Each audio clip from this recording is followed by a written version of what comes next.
ఇక హోంమంత్రి అనిత ఇన్ఛార్జిగా ఉన్న వైజాగ్లో ఆ చుట్టుపక్కల గంజాయి సాగు ఎలా తాగుతుంది, డ్రగ్స్కి అడ్డాగా ఎలా మారుతుంది అనేది తెలుసుకోవాలి, సిగ్గుపడాలి, వాటిని అరికట్టాలి.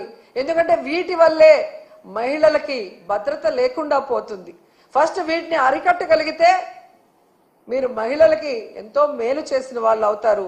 ఆ తర్వాత దిశ పోలీస్ స్టేషన్ల ద్వారా మీకు ఇన్ఫార్మ్ వచ్చిన వెంటనే కనుక రియాక్ట్ అయితే జగనన్న ప్రభుత్వంలో లాగా మహిళలు గుండెల మీద చేసుకొని ప్రశాంతంగా ధైర్యంగా ఉండగలరని కూడా ఈ సందర్భంగా తెలియజేసుకుంటున్నాను.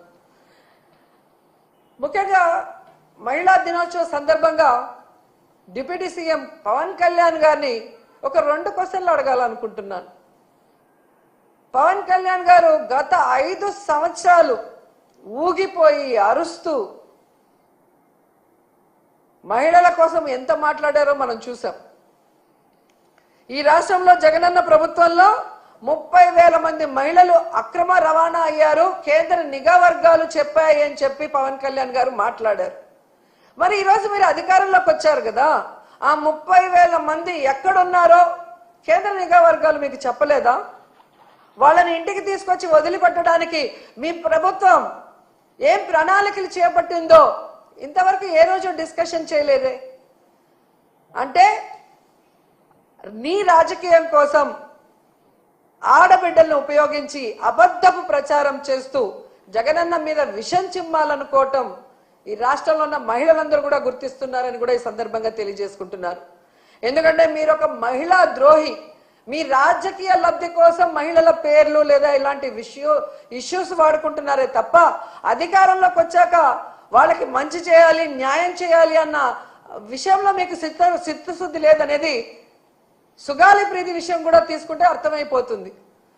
చంద్రబాబు నాయుడు ప్రభుత్వంలో 2017లో జరిగిన ఇష్యూని అప్పుడు సైలెంట్ గా ఉండి జగనన్న ప్రభుత్వంలో జరిగినట్టుగా ఎలా 5 సంవత్సరాలు ఆ ఒక్క విషయమే పట్టుకొని ఊగులాడారో మేము చూసాం. మరి అదే సుగాలి ప్రీతి వాళ్ళ అమ్మ జనసేన సభ్యత్వం తీసుకుంది, మీ పార్టీలో ఉంది, మీరు అధికారంలోకి వచ్చి కూటమి ప్రభుత్వం 10 నెలలు అవుతుంది. మరి ఎందుకు సుగాలి ప్రీతి వాళ్ళ అమ్మకి నువ్వు అపాయింట్మెంట్ ఇవ్వట్లేదు?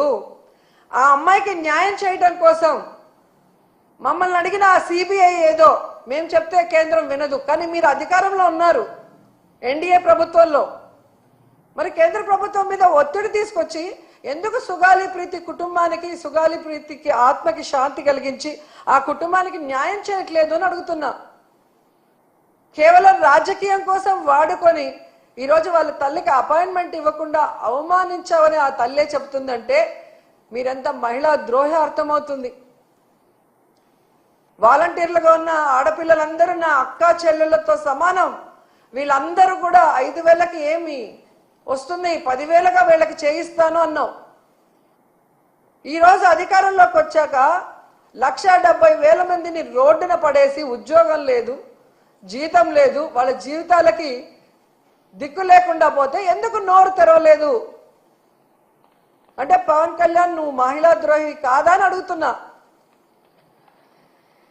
ఈరోజు మీ ఎమ్మెల్యేలు, మీ పార్టీలో ఉన్న నాయకులు ఏ విధంగా ఆడపిల్లల్ని వేధింపులకు గురి చేసి ఆడపిల్లల్ని మీ అధికారంతో భయపెట్టుకొని లోబర్చుకొని వాళ్ళని మోసం చేస్తుంటే అలాంటి వాళ్ళని పార్టీ నుంచి సస్పెండ్ చేయకుండా ఆ మోసపోయిన మహిళల్ని ఈరోజు బ్లాక్ మెయిల్ చేసి సెటిల్మెంట్లు చేసి వాళ్ళతోనే మీరు ఏమి జరిగినట్టు మాట్లాడిస్తున్నారంటే ఈ రాష్ట్రంలో ఉన్న మహిళలు పిచ్చోళ్ళు కాదు, అందరూ గమనిస్తున్నారు.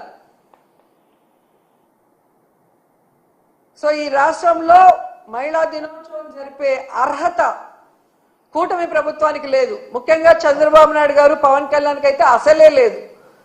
కేవలం పబ్లిసిటీ కోసం, మహిళా సాధికారత కోసం మేము ఏదో కృషి చేశామని డబ్బాలు కొట్టుకుంటే ఎవరు కూడా నమ్మే పరిస్థితిలో లేరు. ఈ రాష్ట్రంలో మహిళలందరూ కూడా ఎదురు చూస్తున్నారు, ఎప్పుడెప్పుడు ఎన్నికలు వస్తాయా, మహిళల్ని మోసం చేసిన, మహిళల్ని దగా చేసిన, మహిళలకి వెన్నుపోటు పొడిచిన ఈ కూటమి ప్రభుత్వాన్ని కూకటి వేళ్లతో పెకిలించేయాలని ఎదురు చూస్తున్నారు. ఈ కూటమి ప్రభుత్వ నాయకులు ఒక్కటే తెలుసుకోవాలి,